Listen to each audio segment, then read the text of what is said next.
안녕하세요. 흰 수염고래 스포츠입니다. 맨시티는 더 이상 최강팀이라고 할 수는 없을 것 같습니다. 도저히 5연파의 수렁에 빠졌던 맨시티가 챔피언스 리그 5라운드에서 황인범이 소속된 페이노르트를 홈에서 상대했는데 챔스 역사상 최초로 3대0으로는 상황에서도 3실점으로 동점이 되는 최악의 경기를 만들어버리고 말았습니다. 도대체 어떻게 이런 일들이 가능한지 맨시티의 경기 상황 전해드리도록 하겠습니다. 맨시티는 토트넘과의 카라바흐컵 16강전을 시작으로 내리 5연패를 당한 상황이었습니다. 토트넘, 본머스, 스포르팅, 브라이튼. 이때 4연패는 뭐 그럴 수 있다고 할 수 있습니다.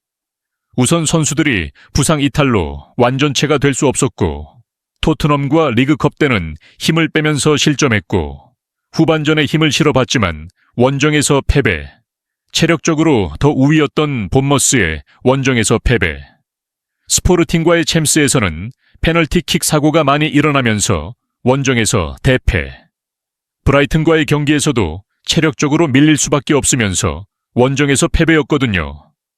맨시티가 시즌 전체 8패를 당한 적도 있기 때문에 그냥 이번에 한 번에 몰려왔다고 생각할 수도 있습니다. 그리고 나서 이제 홈에서 토트넘을 상대했는데 충격적인 대패 중의 대패, 실점, 무득점을 당한 거죠. 그것도 2년 동안 패배한 적이 없는 홈에서 말이죠. 토트넘 때문에 망해버린 맨시티라고 봐도 됩니다. 선수들은 정신을 못 차렸습니다.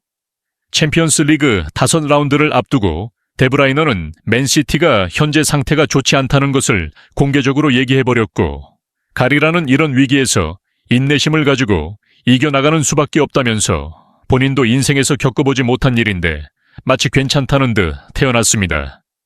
아마 반전이 있을 거라고 생각한 거겠죠. 맨시티는 현재 여전히 리그에서 2위이고 챔피언스 리그 16강 진출도 그리 불리한 상황은 아니었습니다.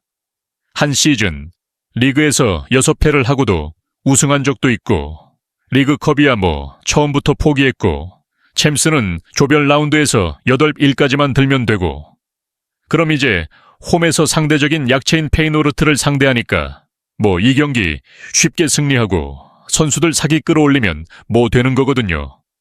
그렇게 시간이 흐르다 보면 돈밖에 없는 맨시티가 겨울 이적 시장을 통해서 선수 영입하면 됩니다.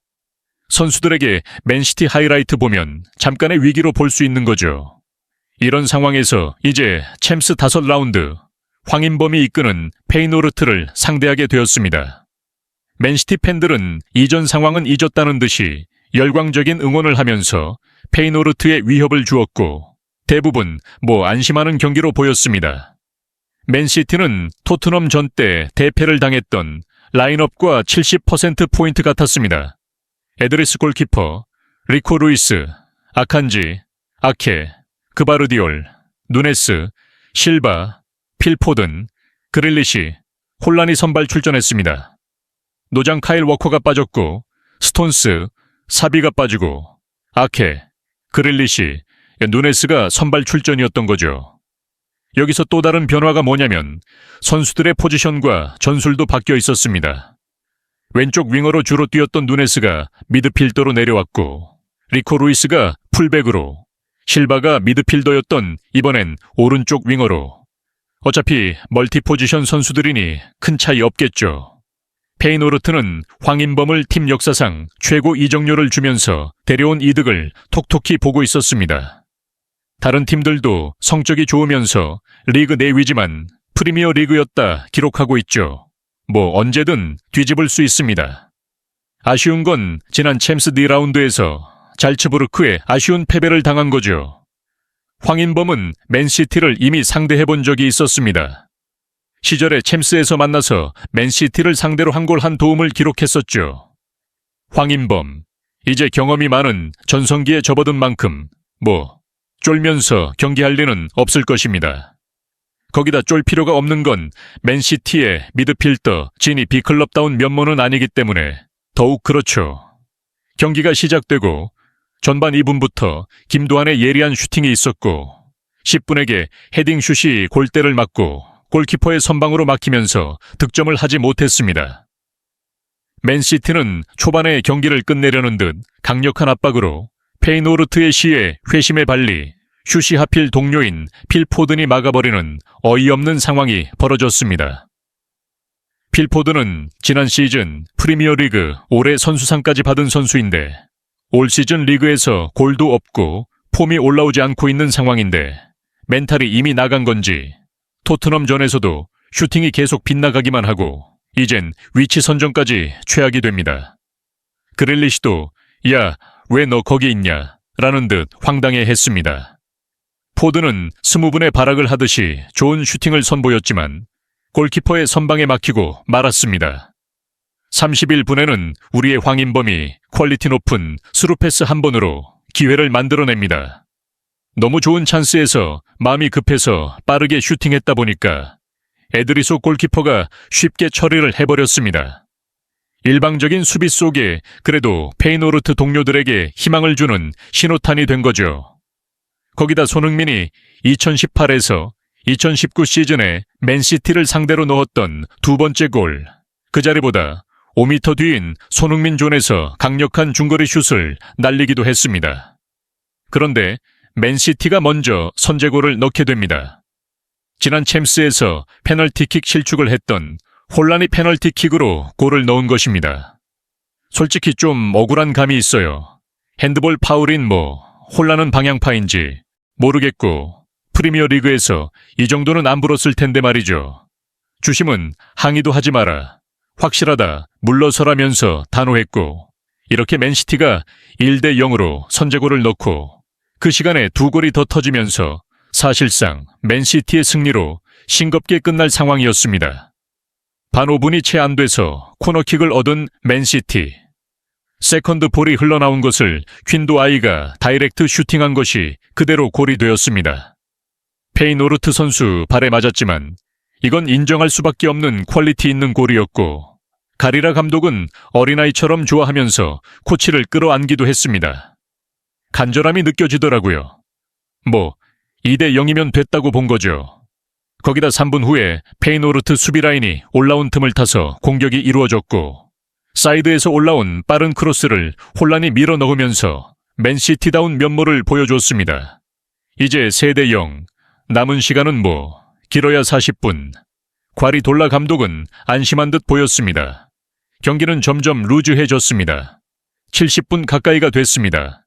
지금 맨시티 선수들은 혼란 빼면 체력 고갈 상태라서 주말 리버풀과의 빅매치를 위해서라도 선수 교체가 필요했습니다. 그래서 몸을 끌어올리고 있는 데브라이너를 투입시키고 포드가 악해진 도까지 교체를 시켰습니다. 데브라이너 말고 나머지 2명은 솔직히 누군지 모르겠습니다. 이후에 5분 만에 맨시티의 사고가 터집니다. 수비에서 호흡이 안 맞으면서 요상스런 상황이 이어지더니 갑자기 한 선수가 백패스를 높게 해버린 겁니다. 아마 잘못 맞은 거겠죠. 그러면서 페이노르트 공격수가 끝까지 쫓아가고 라인 끝에서 거의 175도 슈팅을 한 것이 그대로 골이 되어버렸습니다. 멋진 골인 것도 맞지만 이런 상황을 만든 것 자체가 과르디올라 감독은 매우 어이없어 했습니다. 벤치에서 화를 내기도 했습니다. 어쩌겠어요. 주말 경기도 생각은 해야 하는데 우선 교체 작전 실패가 시작됩니다. 그래도 3대 1이었잖아요. 과르디올라 감독은 그냥 무실점이 깨진 것이 기분 나빴을 것입니다. 그런데 7분 후에 페이노르트가 골대 맞고 골대 앞쪽으로 흐르면서 1점 차까지 쫓아간 것입니다. 퐁당퐁당 토트넘을 보는 것 같죠.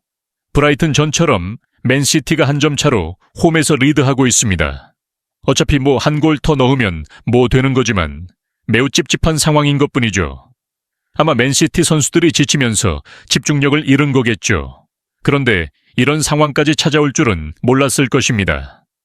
88분 라인을 올려놓은 맨시티. 순간 패스 한 방에 라인이 깨지면서 페이노르트가 단독 찬스가 와 찾아왔습니다. 멍청하게 맨시티 수비들이 오프사이드를 유도를 못했습니다. 리코 루이스가 갑자기 같이 뛰어버린 거죠. 네, 바보. 진짜. 에데르손 골키퍼까지 지키면서 에데르손은 이미 골대와 15m 멀어진 상황이 되었고 페이노르트 선수는 침착하게 문전으로 크로스를 올렸고 기어이 동점을 만들어버렸습니다. 과르디올라, 멘붕 될 일 맞죠? 챔스 역사상 최초라고 합니다. 3대0 앞선 팀이 70여 분의 3실점을 해버린 경기네요. 황인범마저 맨시티의 강자로 오르나요? 경기는 그대로 3대3 무승부로 마쳤고 황인범은 득점은 못했지만 득점의 기점 역할도 하고 충분히 칭찬받을 만큼 중원에서 활약을 해줬습니다.